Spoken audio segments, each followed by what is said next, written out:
Assalamualaikum warahmatullahi wabarakatuh. Perkenalkan, saya Ikram Maulana dengan NIM 2356 30 10 30 kelas 2 TRKB.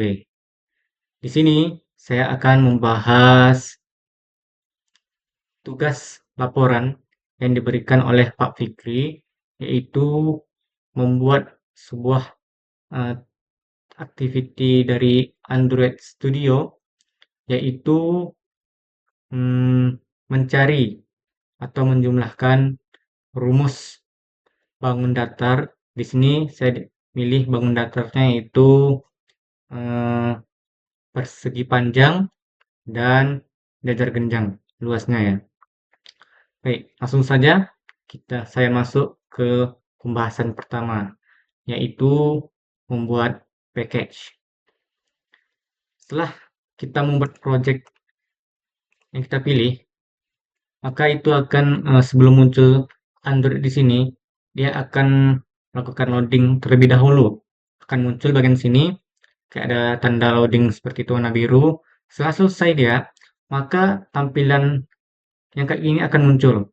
Yang sebelumnya itu tulisan di sini project, di sektor bawah sini akan muncul Android. Nah, setelah muncul bagian kayak ini dia, mirip kayak gini, maka selanjutnya kita pencet bagian Kotlin Java. Selanjutnya bagian .com example, nama project kita. Nah, lalu kita klik kanan, new package. Setelah kita pencet package-nya, kita buat nama package-nya. Di sini saya telah buat, yaitu laporan 1. Ya. Nah, setelah kita pencet laporan 1, kita akan membuat activity-nya untuk dapat mendesain dari mobile yang akan kita buat. Kita klik kanan, new, selanjutnya kita cari activity. Kita pilih empty activity. Maka hasilnya akan seperti ini. Dia akan dua file yang akan muncul. Satu lagi berada di layout. Ini activity formula laporan. Nah, di sini setelah saya buat ini akan muncul tampilan seperti ini. Tampilan dari mobile Android kita. Ini sudah saya buat ya. Ini sudah ada buttonnya, text view-nya, dan number teksnya. Ya. Nah, setelah kita rangkai seluruhnya, ini apanya, text view-nya, numbernya, buttonnya, text view juga. Setelah kita urutkan sini, selanjutnya kita mulai untuk menjalankan ya. Kita pencet run app. Nah, akan munculnya nanti hasil seperti ini. Tapi eh, akan ada hal yang secara default dia tidak akan seperti ini. Yaitu akan kita bahas pada pembahasan kedua. Baik, di pembahasan kedua ini kita akan membahas constraint. Apa itu constraint? Constraint berguna sebagai peletak peletak sebuah peletak. Di sini kita lihat aja codingannya ya. Nah, di sini ada namanya untuk layout constraint bottom. Artinya apa? Berarti dia berada di bagian bawah. Constraint n, parent, ada horizontal star. Kita contohin aja lah. Ini contohnya dari button. Di button ini dapat kita lihat ini sebelah kanannya dan kirinya itu ada sebuah garis-garis. Nah, garis-garis ini akan menetapkan berada di posisi mana button ini. Kita contohkanlah ini buttonnya. Semisal kita letak garisnya ke kanan dan ke kiri, maka otomatis button ini akan berada di tengah. Tetapi untuk masalah vertikalnya, dia mungkin akan berada di atas atau bawah. Nah, untuk menetapkan itu, maka kita dapatkan mengarahkannya ke atas atau berdekatan dengan file yang selanjutnya atau palette selanjutnya ini ya. Nah, di button ini kita dapat memposisikannya di bawah atau di atas dari palette lain, yaitu dengan mengarahkan garisnya ke atas atau ke bawah ke pelet selanjutnya. Jadi kesimpulannya, constraint ini bertujuan untuk menetapkan, memfikskan di mana pelet-pelet ini posisinya berada. Jadi kalau kita tidak menetapkan constraint-nya, maka seluruh dari pelet-pelet ini akan otomatis secara default akan berada di sebelah kiri sini. Jadi jangan lupa untuk menentukan constraint-nya. Baik, selanjutnya kita masuk ke pembahasan ketiga. Di pembahasan ketiga ini kita akan membahas mengenai emulator. Ini di sini saya tidak menjelaskan detailnya kayak apa, tapi saya akan menjelaskan dari pengalaman setelah saya mencoba emulator ini, yaitu pertama, yang paling penting itu pilihlah API atau versi Android-nya berada di bawah versi 10 ke bawah. Karena apa? Setelah saya coba di Android, 10 masih bisa, tapi agak-agak lambat. 11 ke atas, dan 12, 14, apalagi 5. Itu akan menyebabkan laptop kita eh, crash, nggak crash juga namanya. Loadingnya lambat. Karena apa? Karena penggunaan yang untuk Android ke atas tersebut sangat banyak menggunakan memori ya. Jadi saya anjurkan itu menggunakan Android 9. Dan untuk Android 9 ini IP-nya udah berada di versi yang ke-25. Dan juga saya ada melihat di laptop-laptop yang lain itu menggunakan API 24. Tetapi versi Android 9-nya tidak mendukung untuk API yang 24, harus 25 ke atas. Jadi, catatan, ketika kita membuat emulatornya, jangan lupa untuk menyesuaikan ya. Mungkin ada laptop yang lain bisa, tapi saya sarankan itu menggunakan API versi Android 9.0. Baik, itu mengenai emulator.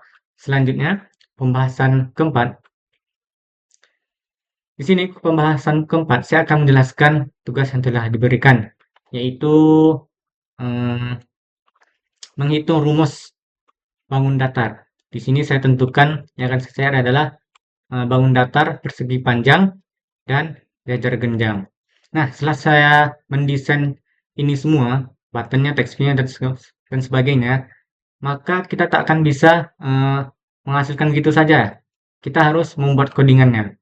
Untuk lihat codingannya itu ada di bagian formula laporan KT. Kita pencet di sini.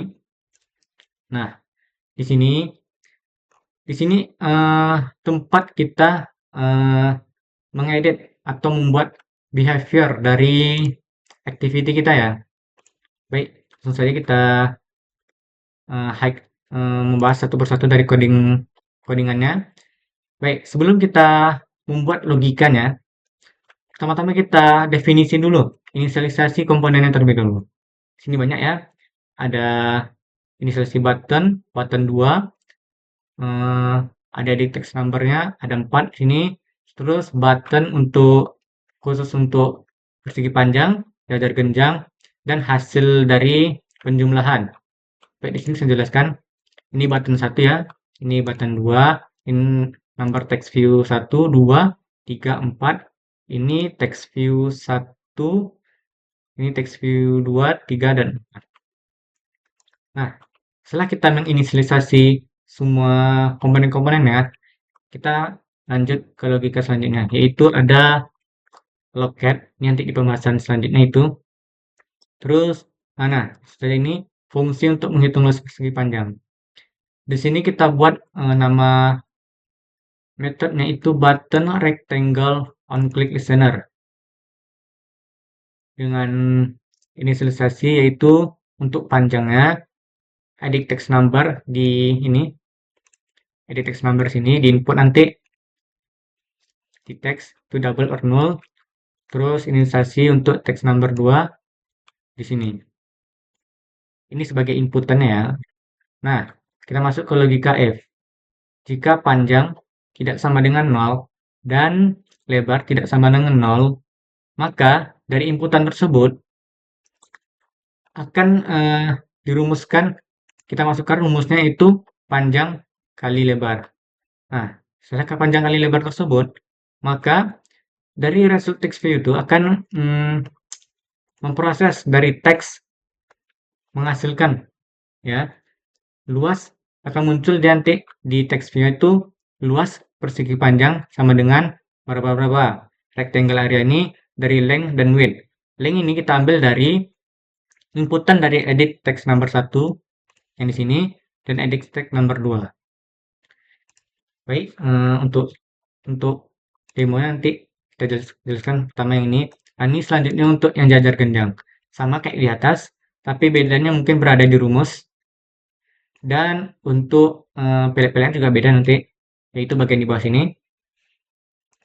Nah, selain untuk menghasilkan rumusnya, saya juga membuat untuk behavior yang lain, yaitu ketika kita memencet tombol, tetapi belum kita isi, maka akan muncul tos masukkan angka valid, kayak sebuah pop-up gitu, ya.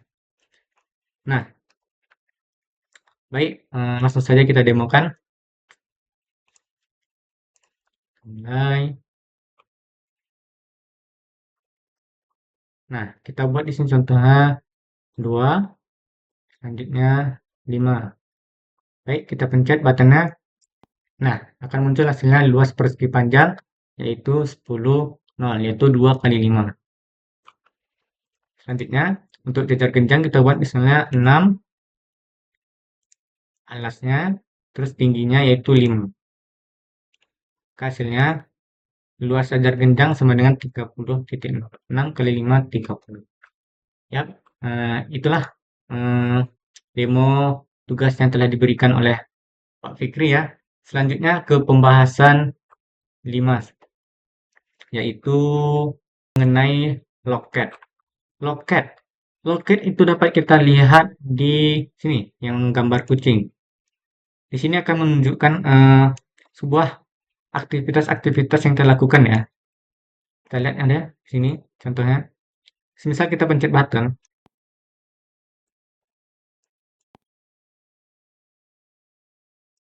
ya. Misal kita pencet button ini, dia akan muncul pop-up yang telah kita lakukan sebelumnya. Tuh, agak delay ya, maklum. Nah, untuk yang add listener tadi, dapat kita ketika kosong ini kita pencet button, maka akan muncul dia pop-up-nya, masukkan angka valid, menyuruh kita untuk masukkan inputan ke dalam numbernya. Itu saja penjelasan laporan pada pertemuan 2 kemarin. Lebih kurang saya mohon maaf bila ada salah kata. Terima kasih. Assalamualaikum warahmatullahi wabarakatuh.